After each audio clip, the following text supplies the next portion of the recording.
Bonjour à toutes et à tous, je suis trop contente de vous retrouver dans cette nouvelle vidéo. Une vidéo qui va commencer une nouvelle série de vidéos sur ma chaîne, des vidéos sur la justice.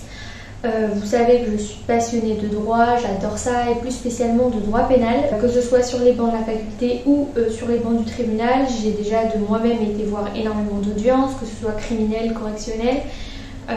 Tribunal pour enfants, enfin voilà, j'ai fait pas mal de choses. Je voulais commencer un nouveau format sur cette chaîne dans lequel je vais vous raconter des audiences que j'ai été voir et vous les décrypter en droit pour vous apprendre un maximum de choses sur le droit pénal, la procédure pénale, l'exécution des sanctions pénales. Ils sont plein de matières en fait à conjuguer ensemble mais assez techniques et vous allez voir, il y a certains passages de la vidéo qui vont être assez techniques. Je vais vous raconter une audience que j'ai été voir il y a quelques semaines. Une audience de comparution immédiate. On va reparler de ce procédé-là plus tard. Alors, donc cette audience, c'était une audience de violence conjugale. Donc malheureusement quelque chose d'assez classique que je vois systématiquement maintenant. À chaque fois que je vais en comparution immédiate, une après-midi, il y a toujours au moins un dossier de violence conjugale, ce qui est assez triste, je dois bien avouer. Donc en droit, comment on va appeler ça? En tout cas là, dans ce cas-là, on a appelé ça des violences ayant entraîné une ITT, donc on va reparler de ce que c'est qu'une ITT, inférieure à 8 jours, et en l'espèce c'était 1 jour. Dans le code pénal, il y a une partie intitulée Atteinte à la personne humaine, et dans cette partie-là, il y a plusieurs chapitres, et le chapitre 2, c'est Atteinte à l'intégrité physique et psychique de la personne. Dans ce chapitre-là encore, il y a une section qui est la section 1, Atteinte volontaire à l'intégrité de la personne. Et après, il y a plusieurs paragraphes. Le premier sur les tortures et actes de barbarie. Et le deuxième paragraphe, c'est celui qui nous intéresse. Il s'intitule Des violences, à partir donc de l'article 222-7 du Code pénal. Et c'est à ces articles-là qu'on va s'intéresser dès à présent. Le montant de la peine qui va être assignée à une personne qui passe en comparution immédiate ou tribunal correctionnel dépend de la gravité des faits qui ont été commis. Et donc ça dépend de si les violences ont été mortelles, bien sûr, ça dépend de si les violences ont provoqué une infirmité ou une mutilation permanente, c'est-à-dire que la victime aura toute sa vie. Ça dépend de si l'ITT qui a été prononcée suite à ces violences est supérieure ou inférieure à 8 jours. Ça c'est un médecin qui le décide. L'ITT c'est l'interruption temporaire de travail, on va en reparler. Ensuite, si elle n'est pas supérieure ou égale à 8 jours, ça dépend si elle est inférieure ou égale à 8 jours ou si elle est inexistante, c'est-à-dire le médecin n'a prononcé aucun jour d'ITT. Donc ça c'est pour des violences modérées, voilà. C'est toujours grave les violences, mais bien sûr c'est pas les mêmes conséquences juridiques si vous violentez une personne jusqu'à ce qu'elle meure ou juste ce qu'elle ait aucune interruption temporaire du travail. Là ça va être des violences moins graves, on va dire. Comme je vous ai dit, le montant de la peine dépend de ces paliers là, en fait dans le code pénal directement c'est inscrit. Nous ce qui va nous intéresser donc c'est les jours d'ITT, puisque en l'espèce dans le cas que j'ai été voir au tribunal, les violences n'ont pas été mortelles et n'ont provoqué aucune infirmité permanente. Donc ça va vraiment se jouer sur les jours d'ITT qu'a vécu la victime suite aux violences qui ont été perpétrées par son mari. C'était une femme la victime et son mari qui était le prévenu. Pour les violences ayant entraîné une ITT supérieure à 8 jours, la peine va être de 3 ans d'emprisonnement et de 45 000 € d'amende. C'est l'article 222-11 du Code pénal, auquel il faut ajouter bien sûr les éventuelles circonstances aggravantes dont on va également reparler. Sachant que l'article 222-12 du Code pénal permet de faire passer cette peine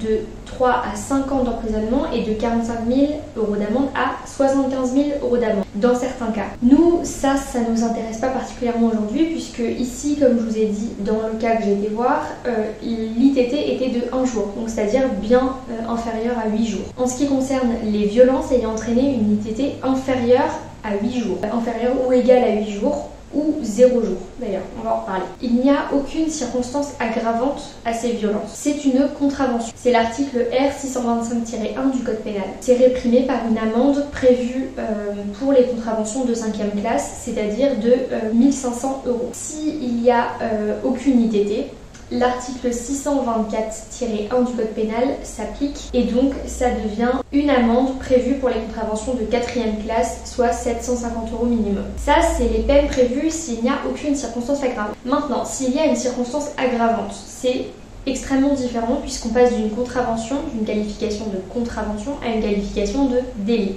Vous savez que dans le code pénal, on a contravention, du moins pire au pire, contravention, délit, crime. S'il y a des circonstances aggravantes, c'est l'article 222-13 du code pénal qui s'applique et qui prévoit 3 ans d'emprisonnement et 45 000 € d'amende, comme je vous l'ai déjà dit, c'est-à-dire la même peine que si l'ITT avait été supérieur à 8 jours sans circonstances aggravantes. Pour les circonstances aggravantes, il en existe beaucoup qui sont toutes listées dans le code pénal. Je vais vous en lister quelques-unes. Si la victime est un mineur de 15 ans, si la victime est une personne vulnérable, si ça a été commis sur ascendant légitime ou naturel, père ou mère adoptif, si ça a été commis sur un magistrat, juré, avocat, etc., enseignant, professionnel de santé, sur un témoin, une partie civile pour pas qu'elle témoigne, en raison de l'appartenance vraie ou supposée à une ethnie ou à une religion, en raison du sexe, de l'orientation sexuelle ou de l'identité de genre de la victime, sur une prostituée si elle est dans l'exercice de ses fonctions, par un conjoint, concubin ou partenaire de PACS, pacte civil de solidarité,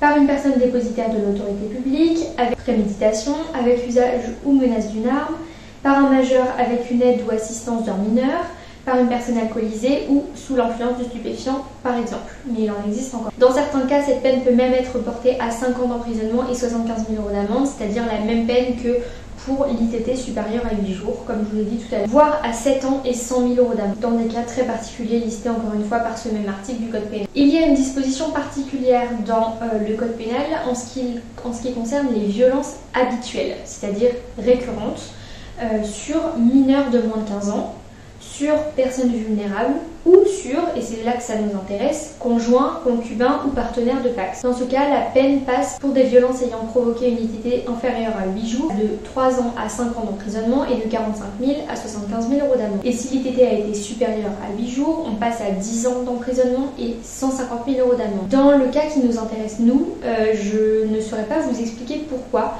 mais cette circonstance-là n'a pas été retenue, c'est-à-dire l'habitude des violences. Pourtant, il apparaît dans le dossier, de ce que j'ai su à l'audience, j'ai suivi bien évidemment toute l'audience, que ces violences étaient plutôt habituelles. Donc je ne sais pas pourquoi ça n'a pas été retenu, puisque ça aurait pu permettre d'augmenter la peine. Je pense que c'est malheureusement assez rarement retenu. Bonjour, voilà la Lilou du futur. Je me permets de vous apporter quelques éléments par rapport à ce que je viens de vous dire plusieurs mois après en fait, parce que j'ai eu cette semaine un cours de droit pénal spécial qui traitait justement exactement de ce sujet-là, et on a abordé cet article qui protège spécifiquement et augmente les peines des personnes qui commettraient ces violences avec un caractère habituel. En fait, je me suis permise à la fin du cours d'aller voir mon professeur qui a en fait une connaissance assez pratique de toutes ces problématiques-là, puisqu'il est conseiller à la chambre criminelle de la Cour de cassation et auparavant il a été pendant quasiment toute sa carrière magistrat et notamment président des tribunaux correctionnels, de divers tribunaux correctionnels dont celui du Mans.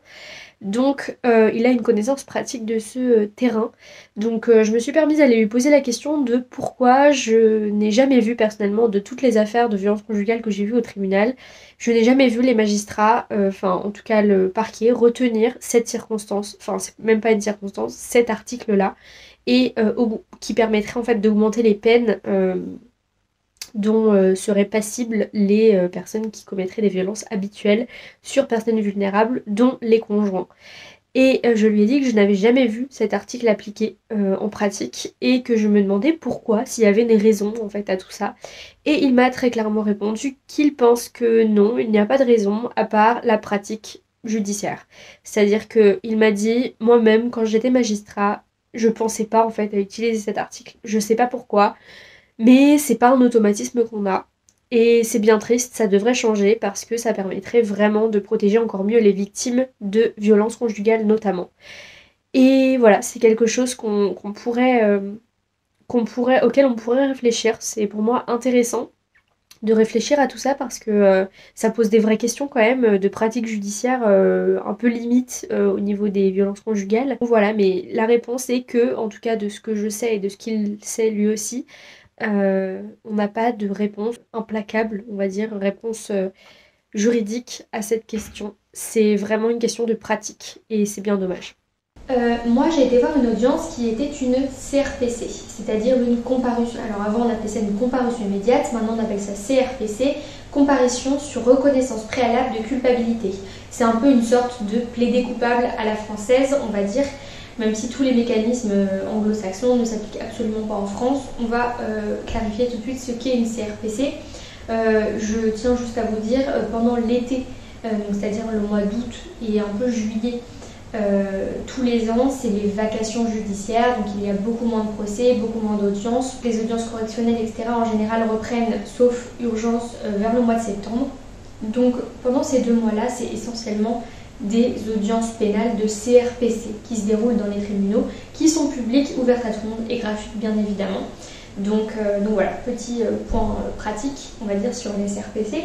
Sur le plan théorique et juridique, c'est l'article 495-7 du Code de procédure pénale qui dispose que les CRPC sont possibles pour tous les délits, sauf ceux mentionnés à l'article 495-16 du Code de procédure pénale, c'est-à-dire ici les délits politiques, les délits de presse ou encore les délits perpétrés sur des mineurs. Donc pour ça, les CRPC, ce n'est pas possible. Ce n'est pas non plus possible pour les délits d'atteinte volontaire ou involontaire à l'intégrité physique d'une personne, ou pour les agressions sexuelles prévues aux articles 222-9 du Code pénal à l'article 222-31-2 du Code pénal si la peine est supérieure à 5 ans d'emprisonnement. Donc pour le cas qui nous intéresse nous, on est dans ce cas-là d'atteinte volontaire à l'intégrité physique d'une personne, mais la peine encourue est bien inférieure à 5 ans d'emprisonnement, donc la CRPC est possible. La deuxième condition pour qu'une CRPC se déroule à la place d'un procès correctionnel, c'est que la personne reconnaisse les faits. C'est dans le nom, comparution sur reconnaissance préalable de culpabilité. Là, c'était le cas, la personne a totalement reconnu les faits. Concernant justement ces faits, ici, il y a 2 faits qui nous intéressent, 2 séries en fait de faits qui nous intéressent. La première série, ça a été qualifié par la procureure de violence ayant entraîné une ITT de 1 jour, c'est-à-dire inférieure à 8 jours. Et la deuxième, ça a été des violences n'ayant entraîné aucune ITT. Et dans les 2 cas, on a retenu la circonstance aggravante que la victime était le conjoint du prévenu. On a une circonstance aggravante. Pour les premiers faits, donc c'est-à-dire les violences avec ITT de 1 jour, ils auraient dû être jugés en décembre 2021. Dans ce dossier-là, mais la procureure a décidé de joindre les 2 procédures qui sont passées à quelques mois d'intervalle dans la même procédure. Je vais dès à présent vous expliquer quels sont les 2 faits qui nous intéressent, même si ça a été les 2 qui ont réussi à être prouvés, il y a eu des témoignages, etc., on va en reparler après, mais a priori, comme je vous ai dit, ça a l'air plutôt d'être des violences habituelles malheureusement, donc en soi, c'est assez discutable. Pour les premiers faits, c'était une soirée, a priori, où l'homme a bu de l'alcool, on va en reparler de ça, a regardé un match avant de rentrer à son domicile. Et à son domicile, une dispute éclate, il fait des reproches à sa compagne. Les faits sont reconnus concernant cette soirée-là, même si minimisés parce qu'il dit qu'il était complètement alcoolisé, ivre, etc. La dispute éclate, ça finit en gifle, hématome, la femme chute au sol. Donc ITT de 1 jour. Faut savoir que quand même de tous les procès que j'ai été voir, j'en ai été voir plusieurs pour violence conjugale. Je dis tout, mais il n'y en a pas non plus 1 milliard. Hein. Sans doute que des pénalistes trouveront que c'est absolument rien d'en avoir été voir juste 3 ou 4. Mais moi j'ai été voir plusieurs procès de CRPC et correctionnels pour des violences conjugales et j'ai remarqué que pour qu'une ITT soit supérieure à au moins 3 jours, il faut que les violences soient quand même assez graves. J'ai été voir une ITT, un procès notamment à Tours où la femme se faisait battre vraiment très violemment avec une ceinture, etc. Enfin, c'était vraiment atroce et la femme était présente au procès, c'était terrible parce qu'on voyait son visage déformé et tout. Et l'ITT n'était que de 1 jour, je crois. Donc, pour les deuxièmes faits, donc n'ayant entraîné aucune ITT, c'est encore une dispute qui éclate, ici pour des raisons financières, puisque on en reparlera après, mais il y a des problèmes financiers dans le couple, puisque les 2 sont au RSA. Ça représente environ 450 € par mois, ce qui est assez faible pour un couple pour vivre. Donc ça finit comment? Coup de poing au visage, point de suture, œil en sang, claque ayant réussi à marquer le corps et le visage de la victime pendant plusieurs jours, donc il faut quand même y aller avec une certaine intensité, coupure derrière l'oreille, etc. De là interviennent l'ex-compagnon de la victime et sa nouvelle compagne, à lui. qui viennent et qui l'incitent à dénoncer les faits dont elle a été victime, ce qui fonctionnera puisque c'est là qu'elle va porter plainte pour la première fois au commissariat. Je rappelle d'ailleurs à ce titre-là que le commissariat, les fonctionnaires de police n'ont absolument pas le droit de refuser une plainte.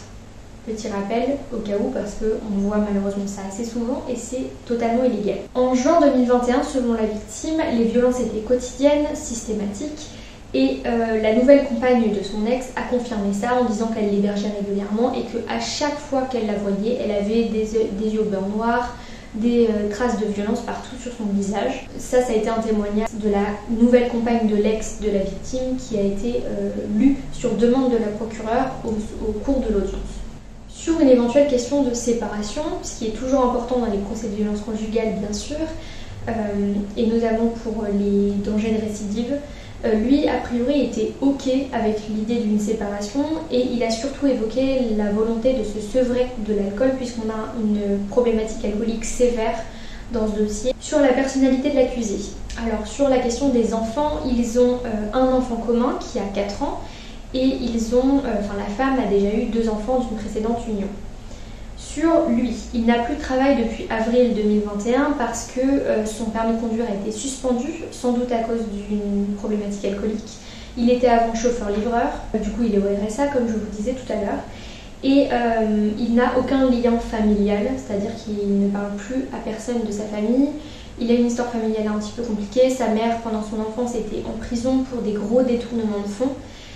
Et lui avait été placé chez son père avec ses frères et sœurs et qui avait lui aussi des gros problèmes alcooliques et qui tapait je crois sa mère. Donc malheureusement on voit une certaine répétition des faits sur sa propre vie à lui, de ce qu'il a pu voir quand il était enfant. Il a dit pendant le procès « Je ne suis pas un mauvais garçon, je suis juste malade » à un moment où il s'est excusé en pleurant, etc. Donc là il fait référence bien sûr à l'alcoolisme dont il souffre, dont on va reparler après, qui est effectivement assez sévère. Sur la détention qu'il a déjà vécue, puisqu'il a déjà passé, on va reparler après de ses antécédents judiciaires, mais il y en a eu quelques-uns, et là il était en détention provisoire jusqu'à son jugement. Il a dit qu'il était assez triste car jamais personne n'était venu le voir au parloir de toutes les détentions qu'il a faites. Et il a dit qu'évidemment le tribunal allait prononcer son éloignement vis-à-vis de la victime et du coup qu'il ne pourrait plus voir son fils et il était assez désespéré vis-à-vis de ça et voilà. Sur l'alcoolisme, on est sur un alcoolisme assez sévère à raison de 12 à 20 bières par jour plus 1 à 2 bouteilles de vin chaque soir. Donc là on est vraiment sur des doses importantes. Et il a expliqué le début de son alcoolisme. Il a vécu une opération importante, je crois que c'était au niveau du dos en 2018. Donc il a été mis sous différents traitements à base de morphine, codéine, etc. Il a eu peur en fait d'être dépendant de ces substances-là et donc il a commencé l'alcool pour éviter une dépendance à ces substances qui a créé une dépendance à l'alcool. Bon, c'est comme ça qu'il a expliqué le début de son alcoolisme. Pour son alcoolisme, il a déjà pris attache avec un addictologue, on va en reparler encore après. La victime était présente au procès. On lui a demandé plusieurs fois, la juge a pas mal insisté, est-ce qu'elle voulait se constituer partie civile. Donc pour la constitution de partie civile, je pense que vous le savez, mais je le répète au cas où, pour les personnes qui ne sont pas au courant, c'est le fait d'être reconnu officiellement par la justice en qualité de victime. Et on peut éventuellement, mais c'est pas obligatoire, on peut se constituer partie civile sans demander des dommages d'intérêt. Mais généralement, c'est aussi pour demander des dommages d'intérêt, c'est-à-dire de l'argent en compensation des violences qu'on a vécues ou de... Enfin bref. Là, la victime n'a pas voulu, malgré les différentes sollicitations de la juge, se constituer partie civile. Donc elle ne demande aucune somme en réparation du préjudice subi. La victime a été entendue, elle a dit que ce qu'il avait décidé à parler, c'est qu'un jour il l'avait frappée à jeun. Cet élément-là peut être contesté, il l'a été pendant l'audience, notamment par la procureure, puisque, comme je vous ai dit, les doses étaient vraiment très importantes, ce qui fait qu'on se demande si c'est possible qu'il soit à un moment, ne serait-ce qu'à un seul moment de la journée à jeun. En pratique, je ne pense pas que ce soit possible vu le temps que met l'alcool à redescendre, mais bon, voilà. Et du coup, c'est ce qui l'a effrayée, voilà, puisqu'elle disait jusqu'ici que c'était que à cause de l'alcool, mais là, elle a eu peur. et c'est là qu'elle s'est dit « je serai plus jamais une victime ». Ce sont ses mots. On va commencer à aller dans le dur et dans ce qui concerne du coup la peine, entre le sursis, les emprisonnements fermes, aménageables ou non, enfin c'est assez technique. On va rentrer dans les réquisitions de la procureure. Vous le savez, au cours d'un procès pénal, donc notamment en CRPC, la juge lit les faits, elle lit ce qu'elle a compris du dossier, les éléments importants du dossier, elle donne la parole plusieurs fois au prévenu. Ensuite, elle fait témoigner les personnes qui veulent témoigner, donc la victime d'éventuels témoins. Ensuite, on peut poser les questions aux prévenus qu'on veut, donc que ce soit les avocats de la partie civile, l'avocat de la défense ou la procureure. Ils dialoguent entre eux pour essayer de comprendre le cas. Et à la fin, quand les débats entre guillemets sont terminés, l'avocat de la partie civile fait sa plaidoirie, à la suite de laquelle se tient le discours de la procureure qu'on appelle les réquisitions de la procureure. C'est une sorte de plaidoirie. À la fin, elle va proposer une peine qui n'est pas obligatoirement suivie d'une approbation, on va dire, par le tribunal, qui peut décider de changer cette peine, de la suivre ou de ne pas la suivre. Il fait ce qu'il veut. Mais en tout cas, c'est le parquet, c'est la procureure qui va proposer une peine qui lui paraît sensée et donc plaider cette peine-là. C'est pour ça qu'on appelle ça les réquisitions et pas une plaidoirie. Et ensuite, à la fin, il y a la plaidoirie de la défense avec, en tout dernier, les derniers mots du prévenu, qui est obligatoirement, auquel on demande obligatoirement avant la fin de l'audience et la délibération, pour choisir la peine, s'il a quelque chose à ajouter. Donc là, on passe à la partie des réquisitions de la procureure. C'était une femme, c'est pour ça que je dis la procureure, qui a insisté beaucoup sur la violence des coups et elle a demandé une peine en ce qui concerne l'emprisonnement, mais il y a d'autres mesures dont on va parler après, de 14 mois d'emprisonnement, dont 6 de sursis probatoire. Ça, c'est la peine principale qu'elle a demandée. Donc, en fait, il y a beaucoup de choses là. Il y a peine principale, peine complémentaire, peine alternative, peine principale à titre de peine complémentaire à titre de peine principale. Il existe énormément de mécanismes en fait de droit de la peine, on appelle ça d'ailleurs, en droit pénal, en procédure pénale, qui sont assez techniques, donc je ne vais pas vous parler de tout bien évidemment, mais je vais essayer d'être la plus complète possible sur ce qui nous intéresse nous. Et là on va s'intéresser donc à la peine principale. Le juge peut prononcer une ou plusieurs peines complémentaires en plus de la peine principale. Donc nous, la peine principale, là, c'est, en tout cas la proposition de peine principale, c'est 14 mois d'emprisonnement. D'ailleurs, concernant les termes, on dit ici emprisonnement puisqu'on est en face d'un délit.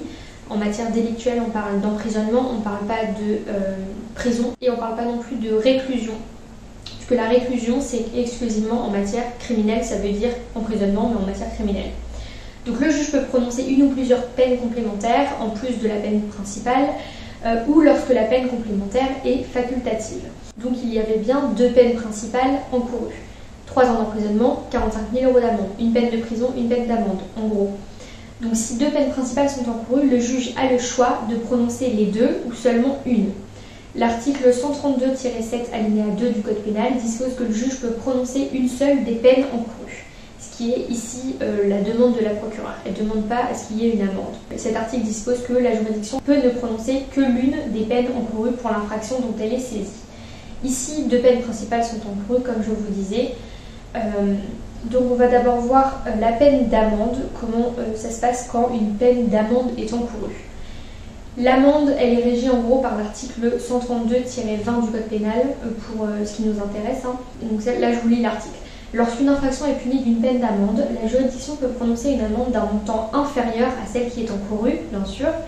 Le montant de l'amende est déterminé en tenant compte des ressources et des charges de l'auteur de l'infraction. Ça, c'est la personnalisation de la peine dont on en reparlera peut-être dans d'autres vidéos. C'est assez technique et assez long, donc j'ai pas le temps dans cette vidéo-là, mais on en reparlera, c'est très important en droit pénal. Les amendes prononcées en matière contraventionnelle, correctionnelle et criminelle, à l'exception des amendes forfaitaires, peuvent faire l'objet d'une majoration dans la limite de 10% de leur montant perçu lors de leur recouvrement. Cette majoration, prononcée dans les conditions prévues à l'article 707-6 du Code de procédure pénale, est destinée à financer l'aide aux victimes. Donc ça, c'est les dispositions applicables à l'amende. Ici, la procureure n'a demandé aucune peine d'amende et on en reparlera peut-être tout à l'heure, mais aucune peine d'amende n'a finalement été prononcée par le tribunal. Sur l'emprisonnement, là c'est un petit peu plus technique, on va parler de l'article 132-9 du Code pénal qui dispose que lorsqu'un délit est puni d'une peine d'emprisonnement, la juridiction peut prononcer une peine d'emprisonnement ferme ou assortie en partie ou en totalité du sursis pour une durée inférieure à celle qui est encourue. Elle ne peut toutefois prononcer une peine d'emprisonnement ferme d'une durée inférieure ou égale à 1 mois. Toute peine d'emprisonnement sans sursis ne peut être prononcée qu'en dernier recours si la gravité de l'infraction et la personnalité de son auteur rendent cette peine indispensable et si toute autre sanction est manifestement adéquate.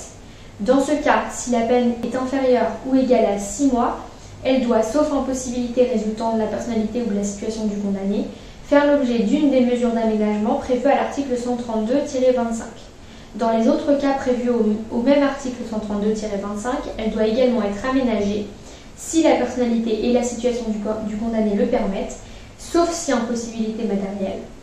Le tribunal doit spécialement motiver sa décision au regard des faits de l'espèce et de la personnalité de leur auteur, ainsi que de sa situation matérielle, familiale et sociale, conformément aux dispositions de l'article 464-2 du Code de procédure pénale.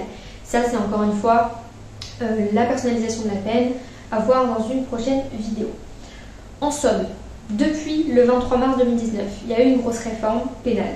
Le juge ne peut plus prononcer de peine d'emprisonnement ferme, c'est-à-dire sans sursis, donc obligatoirement à faire en prison, d'une durée inférieure ou égale à 1 mois. Le législateur est de plus en plus hostile aux courtes peines d'emprisonnement, qu'il estime inadéquates et impropres à remplir les fonctions qu'on en attend, c'est-à-dire amender, réinsérer, sanctionner.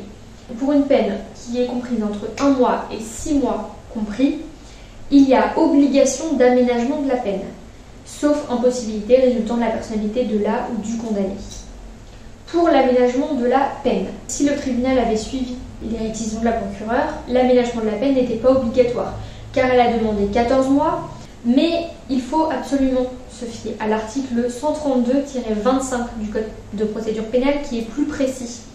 Premier cas, aménagement obligatoire si la juridiction prononce une peine inférieure ou égale à 6 mois d'emprisonnement. Si le tribunal prononce une peine d'emprisonnement partiellement assortie d'un sursis ou d'un sursis probatoire, et si la partie ferme de la peine est inférieure ou égale à 6 mois. Là, la partie ferme était de 8 mois, du coup, donc, puisqu'elle a demandé 14 mois, donc 6 avec sursis, ce qui fait 8 ferme. Donc, il n'y aurait pas eu de possibilité d'aménagement de la peine. Troisième cas d'aménagement obligatoire, selon ce même article du Code de procédure pénale, si le tribunal prononce une peine pour laquelle la durée restant à exécuter à la suite d'une détention provisoire est inférieure ou égale à 6 mois. Là, la détention provisoire, je crois qu'il devait être à même pas 1 mois de détention provisoire, donc voilà. Donc, l'aménagement est possible sous 3 formes, ici, dont on va reparler après. Le DDSE, la semi-liberté ou le placement à l'extérieur. Non. Je dis aucun aménagement possible, c'est pas vraiment vrai, parce qu'on va le voir après, mais l'aménagement est possible, mais pas obligatoire. Alors qu'en dessous de 6 mois ferme, c'est obligatoire. La peine supérieure à 6 mois et inférieure ou égale à 1 an, deuxième palier d'emprisonnement, doit être aménagée si la personnalité et la situation du condamné et de la condamnée le permettent, sauf impossibilité matérielle. L'aménagement possible est donc le même que dans le cas de la détention à domicile sous surveillance électronique, semi-liberté et placement à l'extérieur. Je vous ai dit qu'on allait en reparler juste après. Par ailleurs, lorsque le juge retient de l'emprisonnement ferme, ce qui est là le cas, c'est pas le juge mais c'est la réquisition, on se base toujours sur la réquisition pour l'instant, c'est-à-dire 8 mois ferme ici. Il doit spécialement motiver sa décision au regard des faits, de la personnalité et de la situation de l'auteur. Si le tribunal ou le juge de l'application des peines considère que les conditions pour un aménagement ne sont pas remplies, le condamné exécutera sa peine en prison. Si le tribunal ou le juge de l'application des peines considère que les conditions pour un aménagement de peine sont remplies, la peine de prison pourra s'exécuter de différentes façons, c'est-à-dire il peut avoir un aménagement. Pour les réquisitions du procureur, actuellement, c'est ce qui devait se passer. Ils devaient soit eux trancher, soit le juge de l'application des peines devait trancher pour savoir, ça peut être fait bien sûr au cours de la détention, c'est pas forcément là le jour de l'audience. Le détenu peut, via son avocat, demander des aménagements de peine au juge de l'application des peines. Donc il peut demander à aménager sa peine de différentes façons, de 3 façons, soit détention à domicile sous surveillance électronique. Là, le condamné va porter un bracelet électronique et il ne peut sortir de chez lui qu'à certains horaires, par exemple pour aller travailler entre 8h et 15h. Soit le placement extérieur, ça c'est le condamné qui est hébergé par une structure habilitée et qui peut sortir pour travailler, pour suivre une formation, pour suivre des soins, etc. qui ont été prescrits dans la décision de justice. Soit, ou dans la décision du JAP, soit une semi-liberté, c'est-à-dire que le condamné est en prison, mais il peut sortir à certains horaires, par exemple pour aller travailler ou pour aller effectuer des démarches. Donc ça c'est les juges qui décident au cours de la détention ou au cours du jugement de première instance d'accorder ou non. Si la partie ferme est supérieure à 1 an d'emprisonnement, l'aménagement est impossible. Ici c'est pas le cas puisque la partie ferme est de 8 mois. Pour le sursis, ça on va d'abord parler du sursis simple. Et je vous parlerai du sursis probatoire tout à l'heure pour pas qu'on se mélange trop les pinceaux et que ce soit trop d'informations d'un coup. Pour le sursis, c'est lorsque la peine prononcée n'est pas à exécuter, à condition que là où le condamné se tienne correctement dans certains délais. La suspension conditionnelle est donc subordonnée à la conduite du condamné. L'idée étant que si le condamné ne se conduit pas bien, le sursis peut être révoqué et la peine prononcée mise en application. Si au contraire, le condamné ou la condamnée se conduit correctement au cours de ce délai d'épreuve, alors la condamnation avec sursis devient non avenue, c'est-à-dire qu'elle perd sa force obligatoire et devient caduque. Il existe en droit français depuis quelques années, puisque ça a beaucoup changé ça, de type de sursis que la loi du 23 mars 2019 a simplifié, le sursis probatoire et le sursis simple. Je vais vous parler pour le moment du sursis simple. Le sursis simple, il est applicable donc tout d'abord aux condamnations à l'emprisonnement d'une durée de 5 ans au plus. Pour les peines privatives ou restrictives de droit, 2 jours amende et même aux peines complémentaires. Le sursis simple, il peut être total ou partiel, c'est-à-dire que le tribunal peut dire on le condamne à 8 mois de sursis simple. Donc là, il n'ira pas en prison sauf s'il réitère, on va le voir après. Ou alors, il peut dire on le condamne à 8 mois, c'est des exemples. 8 mois dont 5 de sursis simple et donc là on comprend qu'il y en a 3 fermes. Un sursis simple ne peut en aucun cas être prononcé si la personne a déjà été condamnée à une peine de prison avec ou sans sursis dans un délai de 5 ans avant les faits qui nous occupent, qui ont justifié la nouvelle condamnation. Ici, on va parler donc du casier judiciaire de la personne qu'on avait au tribunal d'Angers, parce que j'étais au tribunal judiciaire d'Angers, qui avait déjà un casier judiciaire bien rempli. Donc s'il y avait eu une condamnation entre 2016 et 2021, le sursis simple n'aurait pas été possible. Ce serait forcément du sursis probatoire. Pour son casier judiciaire, plusieurs condamnations. Exemple, il a été condamné à Nantes à 3 mois de sursis pour dégradation, une autre fois à Nantes pour vol, en 2008 pour vol, usage de stupéfiants, 3 mois, en 2010 à 10 mois pour contrefaçon, recondamné pour la même chose à 2 ans d'emprisonnement. Ensuite, en 2014, 4 mois encore d'emprisonnement pour la même chose contrefaçon. Bref, ça a été assez fourni. Pour le sursis simple, on va voir qu'est-ce qui se passe s'il est respecté et s'il n'est pas respecté. Tout d'abord, s'il n'est pas respecté. Le sursis simple peut être révoqué si le condamné commet à nouveau une infraction dans le délai d'épreuve. La révocation, elle n'est pas automatique. Le tribunal est chargé du nouveau jugement, donc s'il recommet une infraction, on a un nouveau tribunal pour un nouveau jugement, qui va rendre une décision spécifique et la révocation peut s'ajouter à cette nouvelle décision. La révocation d'un sursis d'une décision passée. Le tribunal qui révoque le sursis peut décider de mettre à exécution tout ou partie de la peine avec sursis. Si le sursis initial était un sursis partiel, la révocation du sursis ne peut être prononcée qu'une seule fois. La peine avec sursis ne peut pas être révoquée à plusieurs reprises. Maintenant, si le condamné respecte son sursis simple. Alors là, les conséquences vont être différentes si le sursis était total ou si le sursis était partiel. Donc, si le sursis était total, c'est-à-dire toute la condamnation du gars, c'était un sursis, et qu'il ne recommet aucune infraction pendant le temps de ce sursis-là. En gros, il n'a jamais été en prison ferme, il a juste pris un sursis et il ne recommence pas. À ce moment-là, si le condamné respecte le sursis et ne commet pas de nouvelle infraction dans le délai de 5 ans à compter du jour où la condamnation est devenue définitive, c'est-à-dire une fois les délais d'appel passés, ça c'est important, c'est pas à compter du jour du jugement, dans ce cas, la peine ne sera pas mise à exécution et elle sera effacée du bulletin numéro 2 du casier judiciaire, même si elle persiste sur le bulletin numéro 1 du casier judiciaire. Donc en gros, son sursis s'efface, entre guillemets, devient caduc, il disparaît, et s'il recommet 5 ans, plus de 5 ans après la même infraction, on ne pourra pas révoquer le sursis de la condamnation d'il y a 5 ans puisqu'elle aura disparu dans les 5 ans. Si le sursis était partiel, le condamné respecte le sursis, il ne commet pas de nouvelle infraction dans le délai de 5 ans à compter du jour où la condamnation est devenue définitive, c'est-à-dire une fois les délais d'appel passés. Dans ce cas, la partie de la peine assortie du sursis simple est considérée comme non avenue. Cela signifie qu'elle ne peut plus être exécutée et la partie ferme de la peine, par contre, doit être exécutée. Mais si la partie ferme de la peine est une peine d'emprisonnement et qu'elle n'a pas pu être exécutée avant la fin du délai d'épreuve du sursis simple, bon ça c'est le cas assez spécifique, elle ne pourra plus être exécutée.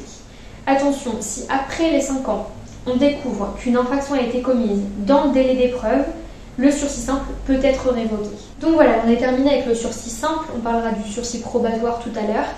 J'en étais du coup aux réquisitions de la procureure qui avait demandé, souvenez-vous, 14 mois d'emprisonnement, dont 6 avec sursis, c'est-à-dire 8 fermes.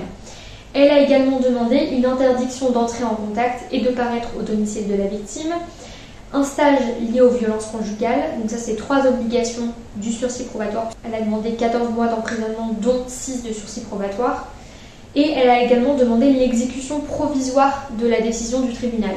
Qu'est-ce que c'est que l'exécution provisoire? Ça c'est assez important et moi j'en avais jamais entendu parler à la fac pendant ma L1 et ma L2 avant de rentrer au cabinet d'avocat dans lequel j'ai fait mon stage, où je me suis rendu compte que c'était super important et qu'en fait il y a beaucoup de dossiers où on demandait l'exécution provisoire et je ne savais pas du tout ce que c'était. En principe, quand vous interjetez appel d'une décision émanant d'une juridiction pénale, c'est suspensif, tant en matière de crime, de délit ou de contravention, si cette faculté est ouverte. Donc, c'est-à-dire que la peine ne s'applique pas si vous faites appel en attendant que la cour d'appel statue. Il faut rappeler à ce titre que les décisions pénales ne peuvent être mises à exécution que lorsqu'elles sont devenues définitives, c'est-à-dire lorsque les délais d'opposition et de recours sont tous expirés. Pourtant, afin de mieux protéger la société, il est prévu par le législateur que le juge puisse assortir sa décision de l'exécution provisoire, dans certains cas, notamment lorsqu'une peine de suspension, d'annulation de permis de conduire ou d'interdiction de solliciter la délivrance est prononcée. L'exécution provisoire est une décision accessoire prononcée par le tribunal qui a statué en première instance, qui autorise à poursuivre l'exécution du jugement rendu contre le prévenu, même s'il fait appel. En gros, pour simplifier, l'exécution provisoire, c'est le fait de permettre, c'est le juge qui dit « Ok, on peut déjà exécuter notre décision, même si toutes les voies de recours ne sont pas encore épuisées, même si la personne fait appel, on exécute pour le moment notre décision. » Ensuite, après les réquisitions de la procureure, c'était l'heure de la plaidoirie de la défense. L'avocate du prévenu a beaucoup insisté sur l'alcoolisme dont souffrait son client, qui est une vraie maladie, bien sûr, tout en disant que ça ne justifie absolument rien. Ça ne justifie pas le comportement violent qu'il a eu et les gestes violents qu'il a eu envers sa femme, sa compagne, je crois. Mais voilà, elle a demandé quand même au juge de prendre en compte sa volonté de se sevrer, en rappelant qu'il avait déjà pris contact avec une addictologue, qui est du coup une preuve, on va dire, de son implication pour se soigner de cette maladie. On va maintenant aborder le verdict, puisque après cette plaidoirie-là, on a fait parler une dernière fois l'accusé, le prévenu, mais il n'a rien dit de spécial. En tout cas, j'ai rien noté, donc ça ne devait pas être des choses super importantes. Le tribunal s'est retiré pendant une quinzaine de minutes avant de revenir pour annoncer sa décision, que je vais vous annoncer tout de suite. Le tribunal a prononcé à son encontre une peine de 14 mois d'emprisonnement, dont 10 avec sursis probatoire pendant 18 mois, c'est-à-dire 1 an et demi, c'est-à-dire 4 mois fermes, obligatoirement aménageables donc, puisqu'on se trouve dans les 3 cas que je vous ai énoncés au début de la vidéo, vers le milieu plutôt de la vidéo, et je vous avais dit qu'il y avait 3 cas dans lesquels c'était obligatoire, dont un des cas qui est si le tribunal prononce une peine d'emprisonnement partiellement assortie de sursis ou de sursis probatoire, ce qui est ici le cas, si la partie ferme de la peine est inférieure ou égale à 6 mois, ce qui est ici le cas puisqu'on est à 4 mois, puisque 14 mois dont 10 avec sursis probatoire, ça fait 4 mois ferme. Dans le sursis probatoire, ses obligations, c'est ici d'effectuer un stage, comme l'a demandé la procureure, une interdiction de contact avec la victime, ainsi qu'une interdiction de paraître à son domicile, c'est-à-dire la même chose que ce qu'avait demandé la procureure. Le tribunal n'a cependant pas retenu la demande de la procureure d'exécution provisoire de la décision. Donc, Pour l'instant, elle ne s'effectue pas si le prévenu fait appel. La décision actuelle est suspendue. On aborde maintenant la dernière partie de la vidéo qui va parler du sursis probatoire, et ça c'est assez important parce que c'est beaucoup utilisé en pratique dans les juridictions pénales. Depuis le 24 mars 2020, les anciennes peines de sursis qu'on appelait sursis avec mise à l'épreuve, SME, ou sursis assorti d'un travail d'intérêt général, STIG, ou sursis de contrainte pénale, sont regroupés maintenant au sein d'une catégorie qui s'appelle tout simplement le sursis probatoire. Maintenant, il n'y a plus que sursis simple, sursis probatoire. On a un peu simplifié tout ça depuis 2020. Le sursis probatoire suspend l'exécution d'une peine d'emprisonnement à condition que le condamné respecte les obligations ou les interdictions qui lui sont attribuées, fixées par le tribunal. Le sursis probatoire peut être total, c'est-à-dire que toute la peine de prison est suspendue et ne sera pas mise à exécution si le condamné respecte ses obligations et interdictions. Mais le sursis probatoire peut aussi être partiel, comme là c'est le cas. On a 10 mois de sursis probatoire, donc c'est partiel, c'est pas toute la peine, il va quand même faire 4 mois ferme, aménagé. C'est-à-dire qu'une partie de la peine est suspendue et qu'une autre partie, qui est de la prison ferme, doit être exécutée. On prend l'exemple d'une personne qui est condamnée à 4 ans d'emprisonnement, dont 3 avec sursis probatoire. Elle devra exécuter 1 an de prison ferme et respecter les interdictions et obligations qui lui ont été fixées par le tribunal lors de sa décision. S'il les respecte, il ne va pas exécuter les 3 années restantes de sa peine. Il ne va faire qu'1 an sur les 4. Le sursis probatoire, c'est possible dans différents cas de peine. Premier cas, les peines de prison de 5 ans maximum. Deuxième cas, les peines de prison de 10 ans maximum en cas de récidive. Le sursis probatoire total, donc c'est-à-dire sur l'ensemble de la peine, la personne n'a que du sursis probatoire et pas de partie ferme, ne peut être prononcé que si le condamné est en état de récidive et qu'il a déjà été condamné 2 fois à des sursis probatoires pour des délits identiques ou assimilés. Ça aussi c'est assez technique, ce qu'on appelle l'assimilation des délits ou des peines, je vous en parlerai peut-être dans une prochaine vidéo. Ou alors qu'il est en état de récidive, ou alors qu'il a déjà été condamné 1 fois à un sursis probatoire pour des délits identiques ou assimilés à l'infraction qui est jugée, et que cette nouvelle infraction est grave. Exemple, crime, violence volontaire, agression sexuelle, atteinte sexuelle, ou a été commise avec la circonstance aggravante de violence. Le sursis probatoire ne peut pas non plus être prononcé si une peine de travail d'intérêt général et ou un suivi socio-judiciaire a été prononcé par le tribunal. On parlera peut-être aussi de ces peines-là qui sont différentes, qui sont des peines complémentaires généralement, mais qui peuvent aussi être prononcées à titre de peine principale. On en reparlera peut-être dans d'autres vidéos, c'est très intéressant. Les obligations de la personne condamnée sont fixées par le tribunal directement, qui prononce la condamnation. Le juge de l'application des peines, aussi appelé JAP, va contrôler le respect de ses obligations. Il est aidé par différentes personnes, donc des travailleurs sociaux pour réaliser ce contrôle, surtout les conseillers pénitentiaires d'insertion et de probation, qu'on appelle CPIP, selon sa situation et l'infraction qu'il a commise, là où le condamné peut être en plus soumis à plusieurs autres mesures choisies par le tribunal ou le juge de l'application des peines, qui peut toujours réviser la peine au cours de la détention, durant le délai d'épreuve. Ces mesures peuvent être des obligations, par exemple, obligation de travailler ou obligation de suivre une formation. Par exemple, obligation de soins pour l'alcool, les stupéfiants, ou pour parler de ses problèmes avec un professionnel, psychologue ou psychiatre. Obligation de réparer les dommages causés par l'infraction. Obligation de réaliser un travail d'intérêt général. Obligation de faire un stage. Mais ces mesures peuvent aussi être des interdictions, c'est ce qui est le cas ici. Par exemple, ne pas entrer en relation avec certaines personnes, donc ici interdiction de contact avec la victime, donc sa femme, son ex-conjointe. Interdiction de se rendre dans certains lieux, chez quelqu'un, dans des débits de boissons, dans une ville précise, etc. Par exemple ici, interdiction de se rendre au domicile de la victime. Ne pas détenir ou porter d'armes. Ne pas exercer une activité impliquant un contact habituel avec des mineurs, ça c'est notamment pour les problèmes généralement de pédophilie, etc. Et par exemple aussi ne pas conduire un véhicule ou un véhicule terrestre à moteur plus largement pour les problèmes de scouts, etc. Le condamné doit respecter ses obligations pendant une durée qui est appelée le délai probatoire. Et la durée du délai probatoire est elle aussi fixée par le tribunal. Là, vous l'avez compris, le délai probatoire est de 18 mois, c'est-à-dire 1 an et demi, durant lesquels il ne doit pas refaire parler de lui, entre guillemets, sinon les 10 mois qui restent de sa peine de sursis probatoire pourront être exécutées et révoquées. Elle varie selon que le condamné est en récidive ou non. La condition de la récidive est importante La condamnation est généralement plus lourde quand la personne est en récidive, ce qui est assez logique. Si le condamné n'est pas en récidive, le délai probatoire est compris entre 1 et 3 ans. Donc là, on est à 1 an et demi. Si le condamné est en récidive, le délai probatoire est compris entre 1 et 5 ans. En cas de double récidive, le délai probatoire peut aller de 1 à 7 ans. De 2 ans en 2 ans, vous avez compris. Et le délai probatoire est suspendu pendant toute incarcération, assignation à résidence sous bracelet électronique, détention provisoire, emprisonnement en prison ou aménagé en bracelet, en semi-liberté ou en placement à l'extérieur. Parce que ce que je vous ai dit tout à l'heure, bracelet, semi-liberté, placement à l'extérieur, c'est des aménagements de peine, mais la peine existe toujours, c'est toujours considéré comme une peine de prison, bien sûr. C'est juste une manière d'exécuter sa peine. Si ce délai est respecté, donc nous, notre homme là, qui a été condamné, si pendant 1 an et demi, il ne fait pas parler de lui, alors le condamné a respecté toutes les obligations qui lui étaient imposées pendant la durée du délai probatoire, alors la peine ne sera pas mise à exécution.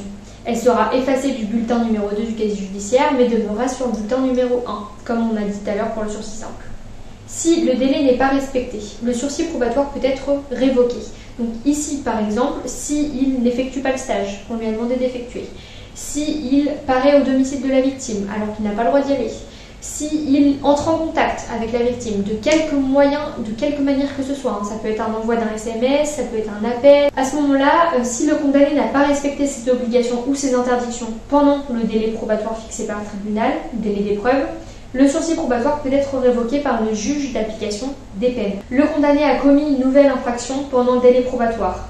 Ça aussi c'est possible. S'il commet une nouvelle infraction, donc il retape par exemple sa nouvelle femme un an après, dans ce cas le sursis probatoire peut être révoqué, soit par le tribunal qui prononce la nouvelle condamnation, après avis du juge d'application des peines. À ce moment-là, le sursis qui est révoqué s'ajoute à la nouvelle condamnation ferme qui a été prononcée. Soit par le juge d'application des peines directement, si le tribunal a décidé de ne pas révoquer la peine du sursis probatoire. Et le sursis probatoire peut être révoqué comme tout à l'heure, soit en partie, soit entièrement. Donc là, admettons notre homme là, il ne respecte pas une de ses obligations, ou alors il recommet une nouvelle infraction dans les 1 an et demi de délai d'épreuve. Par exemple, dans 1 an, en 2022, il recommet une nouvelle infraction. À ce moment-là, on peut révoquer, il a 10 mois au-dessus de la tête, 10 mois de sursis probatoire. À ce moment-là, on peut révoquer soit le tribunal directement s'il commet une nouvelle infraction, soit le juge d'application des peines peut révoquer une partie des 10 mois ou les 10 mois entiers et les ajouter soit à la nouvelle peine, on va dire, soit lui révoquer et il retourne 10 mois en prison, ou 2 mois ou 3 mois, suivant la révocation qu'ils ont choisie, s'ils ont choisi une révocation partielle ou totale. Si le sursis probatoire est révoqué partiellement, donc seulement une partie du sursis probatoire est révoquée, la personne restera soumise à ses obligations à sa sortie de prison pour la durée restante de son délai d'épreuve. La révocation partielle peut être faite à plusieurs reprises. Par exemple, une personne est condamnée à 8 mois d'emprisonnement avec sursis probatoire et elle commet une nouvelle infraction. Le tribunal pourra la condamner à une peine d'emprisonnement et en plus révoquer 2 mois des 8 mois de sa précédente condamnation, de sa précédente peine de sursis probatoire. Le condamné devra alors effectuer ces 2 mois d'emprisonnement en plus de sa nouvelle peine. Et à sa sortie de prison, il lui restera 6 mois d'emprisonnement avec sursis probatoire. J'espère que vous avez compris le mécanisme des sursis, c'est ce qui est le plus technique, je pense, dans cette vidéo-là. En vrai, c'est assez compliqué. Moi-même, je me suis un peu arraché les cheveux et j'ai fait du droit pénal, j'ai fait de la procédure pénale cette année, j'ai validé avec des bonnes notes en plus chacune, mais j'ai appris énormément de choses en faisant cette vidéo, je vous assure, c'est assez impressionnant. Là, je vais couper rapidement cette vidéo parce que là, j'ai super mal à la gorge, je vous avoue, je vais aller manger, boire parce que là, c'est plus possible. J'espère vraiment que cette vidéo de cette nouvelle série vous aura plu, que vous aurez appris plein de nouvelles choses.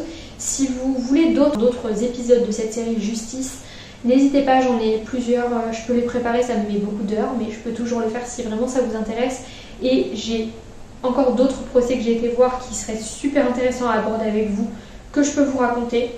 J'ai pris des notes, à chaque fois que j'y vais, je prends mes notes, j'ai 2 à 3 pages de notes pour chaque procès, auxquelles j'ajoute ensuite toutes mes recherches, notamment juridiques, puisque ça c'est pas dit pendant le procès, c'est ce que moi je rajoute en faisant mes propres recherches.